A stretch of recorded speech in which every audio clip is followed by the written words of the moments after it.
human beings react to the world around them, and especially politicians.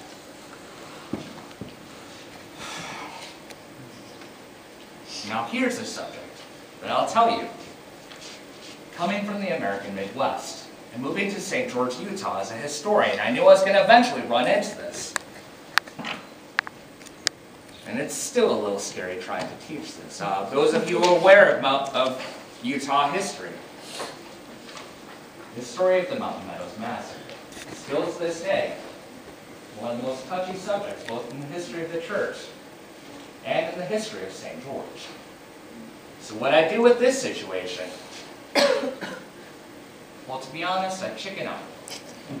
But I think I chicken out in an effective way. What I do here is I bring it up in the context of things leading up to the American Civil War. I talk about some of the complexities going on with the Mexican-American War, what it means to bring all this new territory into the United States. Because remember this territory right here? Well, we're standing on former Mexican land. I mean, this all used to be part of Mexico until the Mexican-American War, which meant that there was a lot of controversy when you start changing who lives there, particularly because right after the Mexican-American War, who can tell me what's discovered in California?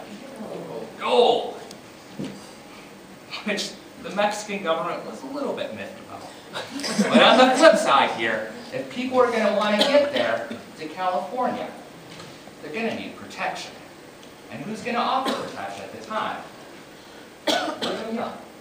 He has a very simple proposal here to the U.S. government, to take most of that land that was just given here during the Mexican-American War and create what he called the state of Deseret. If you've ever seen an image of the state of Deseret, it makes Texas look like Rhode Island. This would have been the biggest state ever.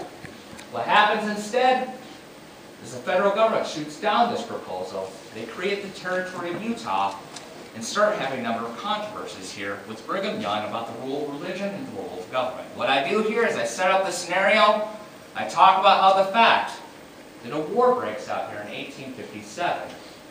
And here's the problem, is when Utah is at war with the federal government, it means the territory of southern Utah is a war zone.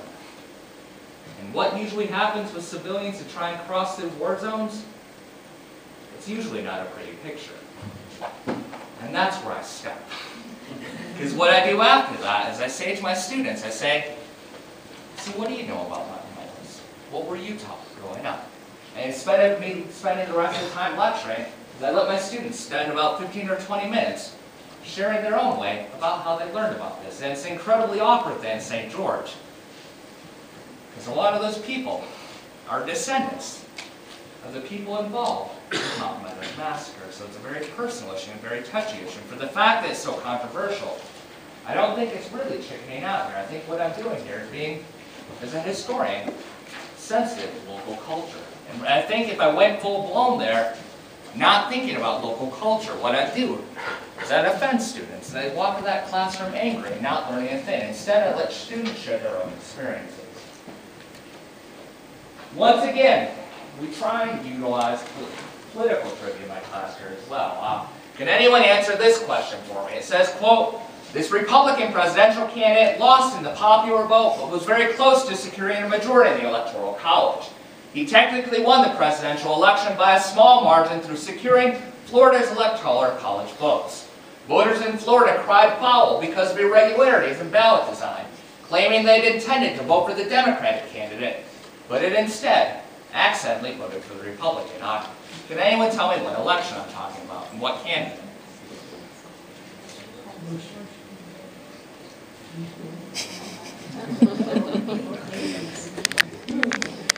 As people like to say about history, sometimes history repeats itself. If you read anything about U.S. history from day number one, the first time we ever had a Democratic election, the Electoral College has caused controversies in every single election we've ever had, which is why people have always said, why on earth do we have the Electoral College? As a historian, I don't have a very good answer for you on that, but what I can say here is stuff like that helps kids to start connecting the present with the past and realizing that stuff they've seen in the modern times, well, a lot of this stuff has happened before and helps them to connect with the past.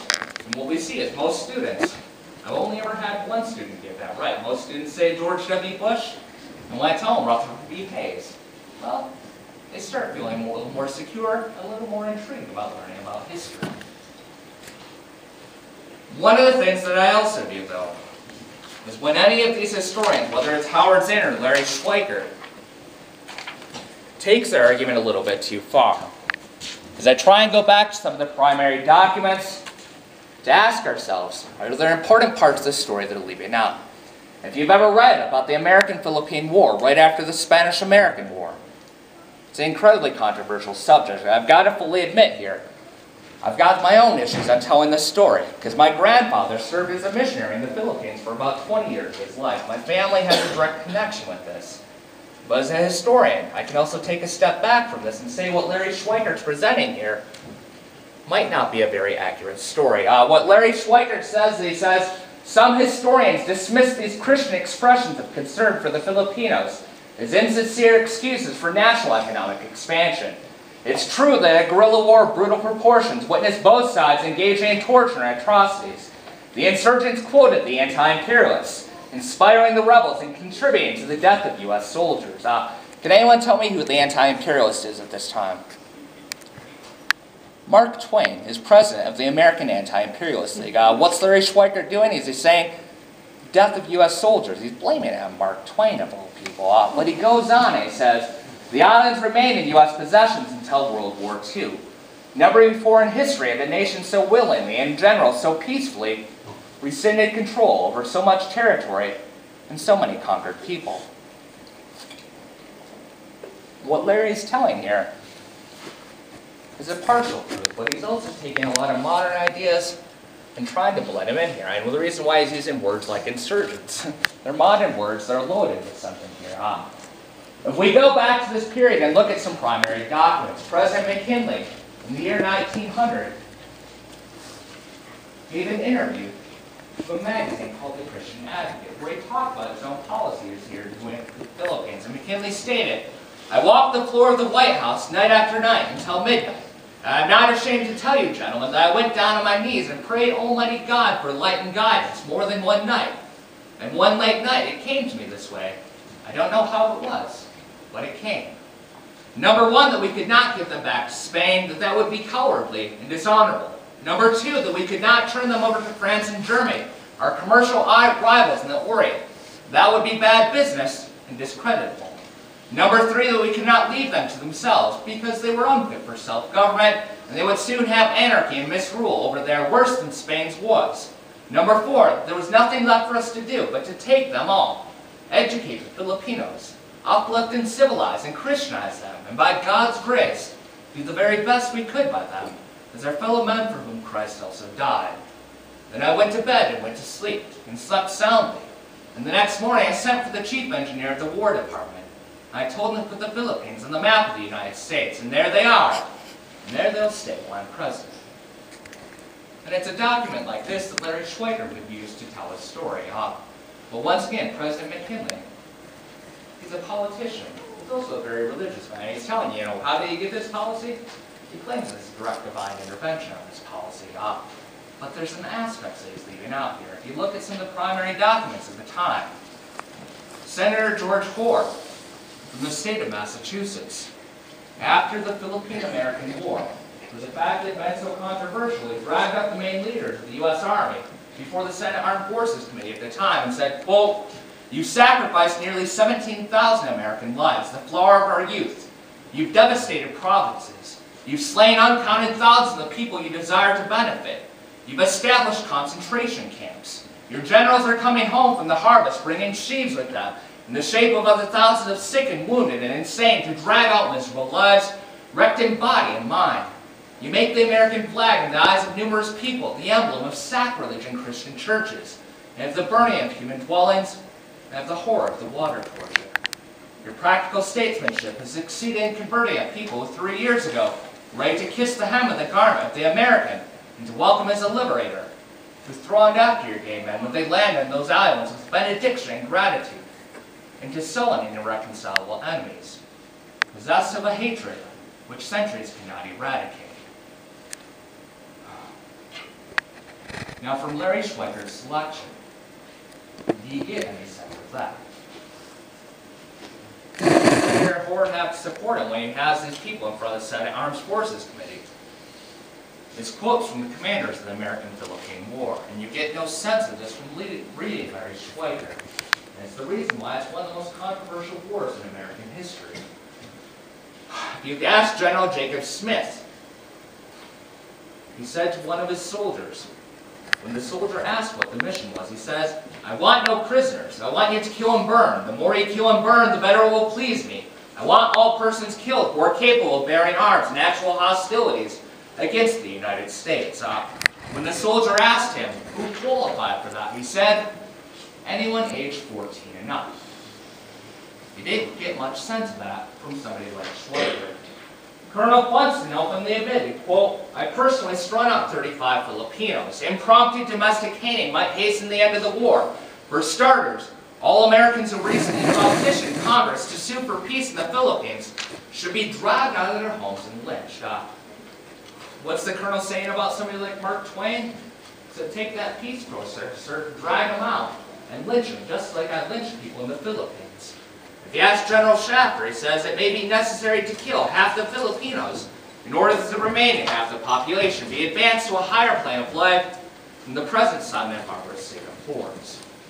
And once again, it's not trying to call out one side or call out the other, but what it comes down to is the aspect of omission. With that selection from Larry Schweitzer, you got no sense of this reality. If you go back to the primary documents, you get a very different story. So anytime Larry or Howard are omitting things, I try and go back to the primary documents and fill in the gaps that they're not telling students. One of the other things I also do, one of my own specialties, is international diplomacy during the 1930s, studying both Nazi Germany and also studying U.S. foreign policy. One of the things I try and talk about is the role of religion during the 1930s. So I talk about opponents during the 1930s from religious communities, both in the United States and in Nazi Germany. One of the people, who I'm quite embarrassed, comes from my own home state of Michigan. It's a man by the name of Father Charles Coughlin. During the 1930s, he's the most popular radio broadcaster in the entirety of the United States. He's got about 40 million people tuning into his program every day. In modern times, we'd call him a televangelist. But in this time, what's Father Coughlin saying at this time? Is he's going to say about President Roosevelt. He says, on this earth, you must belong to the church militant or get the hell out of it. That's the right word. You're either with me or against me. There is no middle ground in this battle between Christ and the Antichrist. Our Christian front is an action society, not a debating society. We'll win for you and fight in Franco's way. We'll fight for you, and we'll win. Now, when Father Coughlin is talking about this battle between Christ and the Antichrist, who do you think he's talking about here? Is he talking about religious figures? No, he's talking about Adolf Hitler as the great Messiah, saving the world from the evils and dangers of international communism. And who's he calling the Antichrist? Is President Roosevelt. If you don't know who Franco is the fascist dictator of Spain who was just in the process of the Spanish Civil War coming to power. And why I point out with stuff like this, if you're President Roosevelt and you're trying to take on Hitler during the 1930s, and you've got this guy with 40 million listeners every day, calling you the Antichrist and calling Hitler the great Messiah. Well, that's a lot of public opinion to have to deal with if you're running for Democratic elections. What I also try and do is I hop across the Atlantic and talk about some of the opponents that Adolf Hitler faced in his own Nazi regime. One of the most famous quotes ever about Hitler and about the Holocaust comes from this man, Pastor Martin Daimler of the German Lutheran Church. Martin Daimler stated, quote, "First they came for the communists. I didn't speak up because I wasn't a communist. Then they came for the trade unionists. I didn't speak up because I wasn't a trade unionist. Then they came for the Jews, and I didn't speak up because I wasn't a Jew. Then they came for the Catholics, and I didn't speak up because I was a Protestant. Then they came for me, and by that time, no one was left to speak up." And if you ever go to a Holocaust museum, this is one of the most famous quotes you'll ever see. You'll see this printed on postcards all over. And one would think, from a quote like that, that Pastor Daimler is a good anti-fascist and an opponent of Hitler. The only problem with that, I advise any of you, if you ever go to a Holocaust museum, don't buy that postcard. Because the reason why they eventually came for him, as in 1939 he started critiquing things about Hitler's war policies coming out to World War II. Prior to that, he was the most vicious anti-Semite in all of Nazi Germany. He used to give sermons all the time saying there was a great tragedy, that God had allowed Jesus to be born a filthy Jew. He also tried to rewrite the New Testament, saying that Jesus had actually not been Jewish, but a great Aryan warrior. For this guy to go down in history on postcards as a hero of anti-fascism is disgusting, because he's an anti-Semite and he's a scumbag. You want a real anti-fascist hero?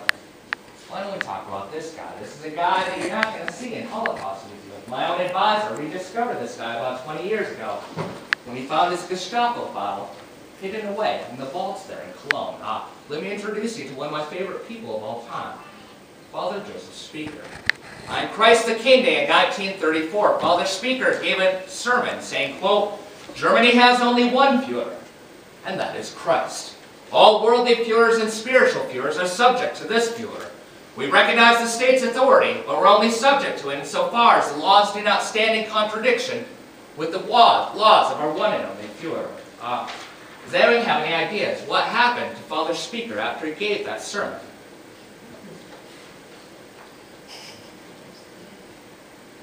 Absolutely nothing. One of the camps. No. Not for another year. Because if you read about Cologne and you read about the Nazis can only get away with persecution when people are silent and they look the other way and say it's somebody else being targeted. The majority of people who live there in Cologne are Catholic. And Father Speaker is the most famous priest in all of Germany.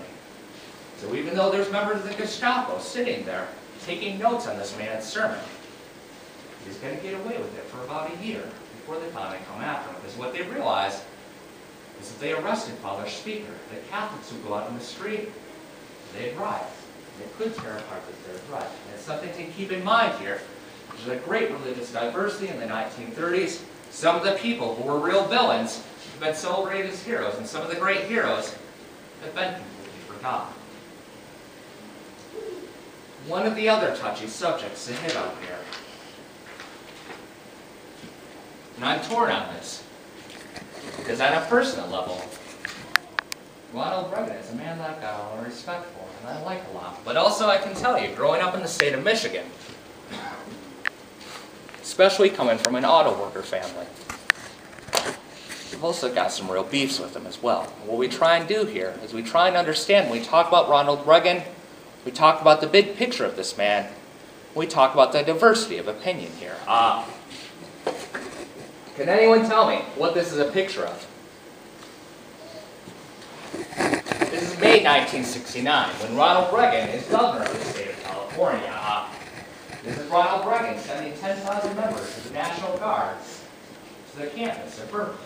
Trying to control student radicals. It's how he originally defined his political career, as being an aggressive member to try and take on the far left of the 1960s. People usually don't think about that aspect of Reagan. Most students are also unaware of this. Can anyone tell me what's going on in this picture? 69 days after becoming U.S. president. This is when John Hinckley tried to assassinate Ronald Reagan. And it's something to think about. Is usually people, when they think about Ronald Reagan, they think about the things in the end. They don't think about the fact that this guy was so controversial that 69 days within his presidency, somebody was already trying to kill him off. They don't think about scenes like this. It's the hometown, Flint, Michigan, where I was born, where General Motors was also born. This is a picture of Flint in 1987. And General Motors had started going through a process of shipping factories overseas. And this is what my hometown looks like now. It's notorious as one of the murder capitals of the world. It used to be called the Paris of the Midwest back in the day. This is what we usually think about, because this is the other part of the story. Is Ronald Reagan, the great hero of the United States that took on the Soviet Union. Because what most people say here, if you ask most Americans, what ended the Cold War, what would most Americans say? Most Americans would say Ronald Reagan, because of events like this. Can anyone tell me, what's this famous speech that he's about to give here in Berlin? Mr. Gorbachev, tear down this wall. He gives that speech in 1987.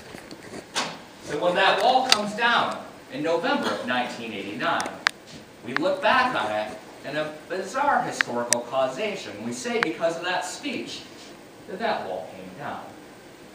And it's part of the story, and it's an important part of the story. Have you ever sat down and talked with a German about that? Because what a German would say is what destroyed the Berlin Wall had nothing to do with Ronald Reagan. It had to do with the German people. And what they did was they went out there on November 9th, 1989 with sledgehammers. Because Gorbachev had just passed a number of initiatives when it came to reform of Soviet foreign policy, saying he'd no longer intervene. And Germans wanted to test this out. So if you ask an American who ended the Cold War and who brought down the wall, they say Ronald Reagan. He's part of the story. If you ask a German, though, let's say we ended the Berlin Wall, we ended the Cold War. It takes a lot of guts for a young German to go out there with a sledgehammer to the Berlin Wall. And there's a man with an AK-47 with it pointed at him. To wrap some of this stuff up here, my main goal and agenda when it comes to the classroom, while I try and look at multiple ideas and look at multiple perspectives, once again, has nothing to do with trying to change a student's values or beliefs. It's to make their experience more various and help to understand something more about themselves so they can be an active citizen in this country. Because what we need in this country is not debate. We need dialogue. We need to understand that other people perceive the world in different ways, and that that's okay. It's okay to agree to disagree, and it's part of the American experience. And it's why this place is such a great place, the freedom we have to express ourselves and have various opinions. What I try and do here is, instead of ignoring the culture war, the way I try and take on the culture war, instead of ignoring that pink elephant in the room, we look it straight in the face every day. We deal with it from all aspects. Number two, what I try and do here is address multiple perspectives, not just to facilitate critical thought, because that Peter Griffin's quote really scares me, but also to help kids to reinforce their own personal values. As I said before, a young conservative that reads Howard Zinn, does he go out and join the Socialist Party? No, he reads it, he gets angry, he understands how people on the left think, and afterwards he becomes a better young conservative. And we're going to see here, by trying to connect with students, respecting their values, trying to encourage dialogue and not debate, and not avoiding controversial topics, but being sensitive to them. It would be dishonest for me as a historian not to tell the controversial aspects of history. It would be dishonest for me to chicken out and not bring up Mountain Meadows. I also have to be sensitive to my students' values and let them tell their story as well. Because when we have that kind of respect, what I've got now is the experience here. Well, my students have learned a lot from me. I've also learned a lot from my students. Let me tell you, my first semester at Dixie State College, I walked in my first class, and there was this awkward-looking biker guy, and he freaked me out. I was like, oh no, this is going to be fun. But as the semester went on, we kept talking. And we kept talking, and we kept talking. And at the end of the semester, he said this on our final day. And you know what? I learned more from him than he did from me. John Mullinex said, quote, "What it means to be an American is to stand alone in the middle of a crowded room, screaming at the top of your lungs to defend your opponent's right to speak." And you know what? God bless that guy for saying that. Because it taught me a whole big lesson about what it means to be an educator. It's not just my role in that classroom to try and enforce my own values and to teach things to my students. I learn stuff from my students every single day. John Mullinex, well, he also lucked out with that. Because after that, I nominated a student as a semester for history. I was pretty impressed with the guy. But I think it's an important thing to talk about here. When it comes to the culture wars, we can't address it by simply looking the other way or becoming stagnant in our own beliefs. We need to scream at the top of our lungs, not about our own beliefs, but protecting our opponents, because that's what it means to be an American, and that's why things like freedom of speech are so important. And it shouldn't be about debate. It should be about dialogue and reaching out. Thank you very much.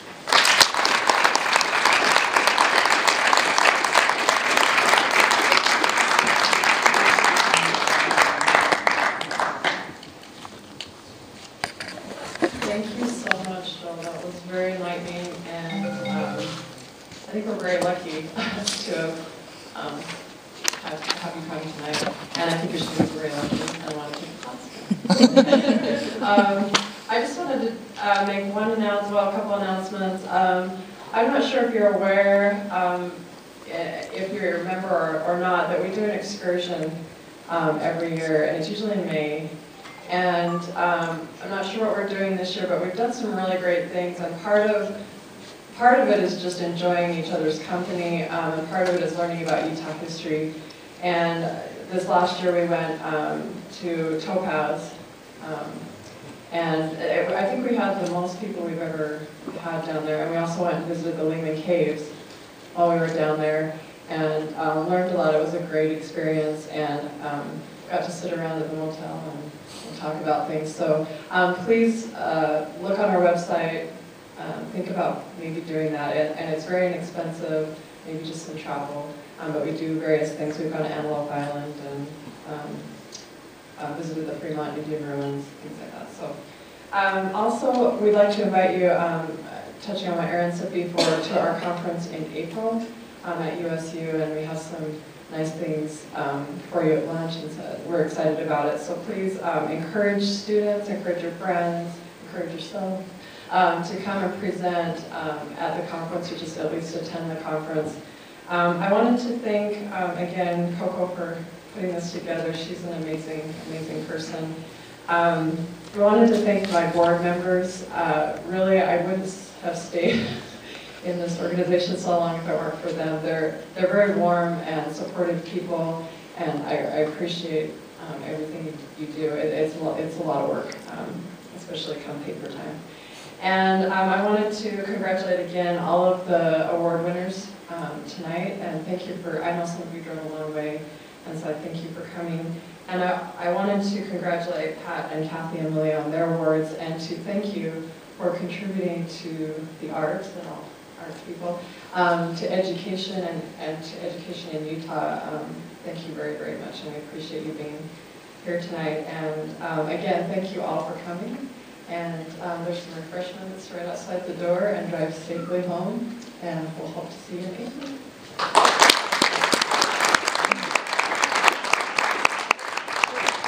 Thank you.